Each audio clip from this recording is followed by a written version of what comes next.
Pizza pizza అంటున్నాను చెప్పేసి చూద్దాం ఇంట్లో ట్రై చేద్దామని చెప్పేసి నేను బ్లింకిట్లో ఆర్డర్ చేసిన ఐటమ్స్ ఏమేమి కావాలనేది.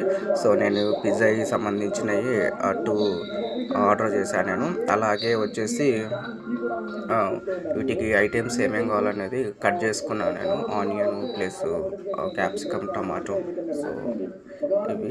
సో అలాగే అన్నీ తీసేసుకొని మంచిగా ఐటమ్స్ మీద వేసుకున్నాను నేను ఇక్కడ వన్ బై వన్ స్టెప్గా. తర్వాత ఇగో ఇది అనమాట పిజ్జా ఐటమ్స్. ఇది ఒకటి తీసుకున్నా. మళ్ళా ఒకటేమో స్పైసీ, ఒకటేమో నార్మల్ స్పైసీ రెండు తీసుకున్నాను అనమాట. సో ఇదేమో స్పైసీ కోసం వాడతామన్నమాట. సో అన్నీ రెడీ చేసి పెట్టాను. ఇప్పుడు మనం దీన్ని ఓవెన్లో పెట్టాను నేను. ఇప్పుడు ఫస్ట్ వచ్చేసి నాన్ స్పైసీ. సో రెడీ అయ్యింది. ఎట్లా ఉంటుందో చూద్దాం వచ్చిన తర్వాత.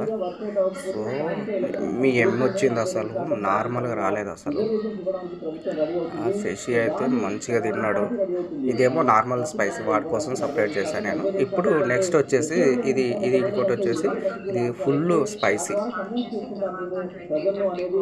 ఇది కూడా ఫుల్ ఎమ్మి వచ్చింది అసలు, నార్మల్గా రాలేదు అసలు. కొనుక్కునే బదులు ఇంట్లో చేసుకోవడం బెటర్ అని నా ఉద్దేశం. Thank you.